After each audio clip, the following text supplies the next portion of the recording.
Madaxweynaha mudxiliedkiisu dhammaaday Maxamed Cabdulaahi Farmaajo ayaa soo saaray qoraal uu ku eedeeyay Ra'iisul Wasaare Maxamed Xuseen Roble kuna baaqay shir looga akhrinsanayo doorashooyinka dalka. Farmaajo ayaa eedayn kadib 3 qodob kusoo gabagabeeyay qoraalkiisa. Waxa uu ku sheegay wasiirka koowaad ee xukuumadda federaalka uu kasoo bixi waayay mas'uuliyadda ka saaran doorashooyinka sida uu hadalka u dhigay.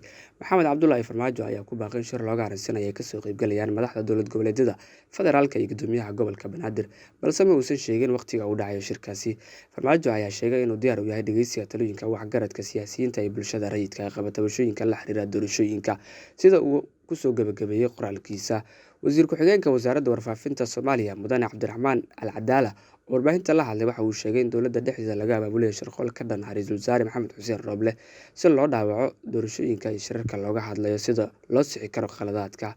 Khilaafka Ra'iisul Wasaaraha xukuumadda Soomaaliya Maxamed Xuseen Roble iyo madaxweynaha mudxiliedkiisu dhammaaday ayaa taagnaa toddobaadadii la soo dhaafay, balse waxa uu xoogaystay kadib markii Roble uu xilka qaadis ku sameeyay xubno ka tirsan guddiga xalinta khilaafaadka doorashooyinka ee heer federaal oo ka gudbay anshaxa iyo dhexdhexaadnimada. Guddoomiyihii baarlamaanka tobanaad Maxamed Mursal Sheekh Cabdiraxmaan ayaa si toos ah u sheegay in heshiisyada doorashooyinka 2021 uu ku egaa Diseembar 2021 ilaanaya Jimcaha toddobaadkani.